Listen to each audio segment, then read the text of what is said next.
Well, we are remembering a solemn anniversary today. A detective and 3 people killed in a terror attack in Jersey City. A formal ceremony taking place later this morning, led by Mayor Steven Fulop, who is now joining us this morning. So good morning to you, Mr. Mayor. Thank you for being here. Thanks for having me. So, Mr. Mayor, let's talk about this. Detective Joe Seals, a 15-year veteran of the force when he was gunned down a year ago today, survived by his wife, 5 children. Have you kept in touch with them over the past year? Will they be taking part in today's ceremony? The police department has, and obviously we're going to be doing something at the location where he was murdered. I don't have the full scope of who from the family will be participating. I know the police department will be there and there will be representatives, but I don't know the exact individuals. Let's just talk a little bit more about the people affected here. Detective Seals was the first person shot and killed before the 2 suspects barricaded themselves inside that kosher market, right? And killed 3 more people. Now, the owner, whose wife also died in the shooting, decided to stay in the neighborhood and open a new store just a few blocks away called Olive Branch Kosher Market. Tell us why that was so important to the community. I think it's a symbol of who we are as a city. We're a resilient city. Just because we get knocked down doesn't mean that we're out. And, that grocery store is a symbol of the diversity that's in Jersey City. It catered to that Orthodox Jewish community. So it was important to get it up and running as quickly as possible. And, we had a lot of help from a lot of different organizations within the community to make that happen.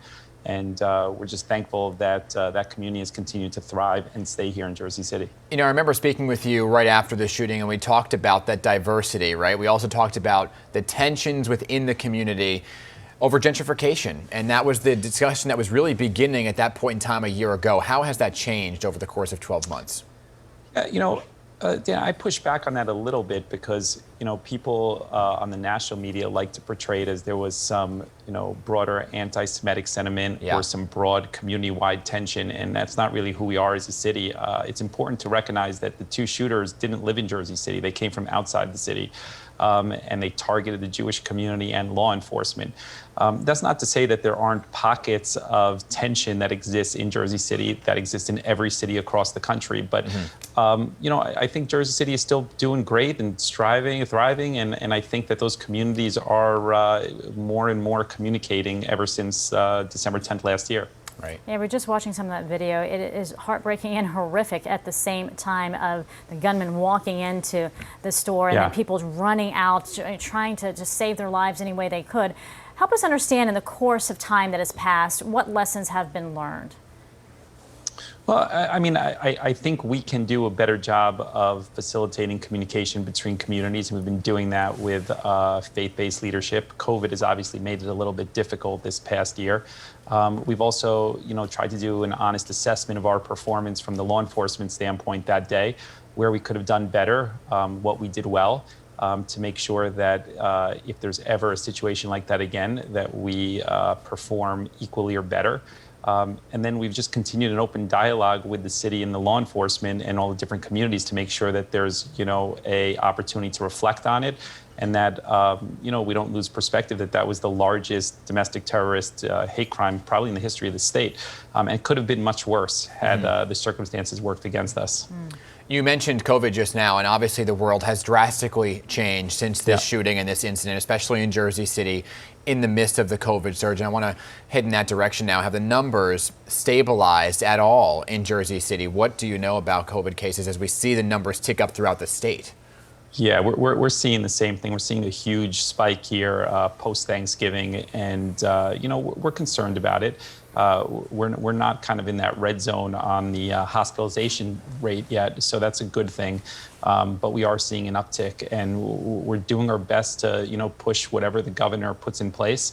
And to balance the fact that, more restrictions will probably hinder people from a mental health standpoint and an economic standpoint long term. But at the same time, health is important in making sure that we kind of get in place parameters to stop this spread. So are you considering restrictions? Are you considering further restrictions? No, we're not going to go outside the norm of what the governor has put in place. I just don't want to kind of further burden people here that are already struggling. I mean, we see how fragile these businesses are and their employees, and I think that putting more restrictions in place is just going to be hurtful. So we're not going to do that here in Jersey City.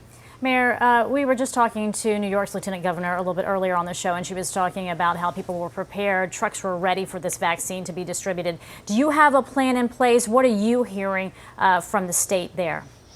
Yeah, I mean, we have regular conference calls with the state on how many doses we're going to get, and the expectation within 6 months that they're hoping to get 70% of the city, which I think is ambitious. How many doses are you getting this first round? We haven't gotten the exact number yet, or which vaccine we're getting exactly. So there's still a lot of question marks. And there needs to be more education, which I've been saying, because I don't think that the broader public knows all the details around what the vaccine entails, and that it's 2 doses, and when they need to come back, and how it could impact them. So we have a lot of questions around that, and if it's going to be successful, we think that you kind of need, a broader rollout than what we've seen so far. All right. Mr. Mayor Steven Fulop, appreciate your time this morning. Thanks. Stay safe to you, and have a happy holiday season. You too. Thank you. Always good to see you. Thank you.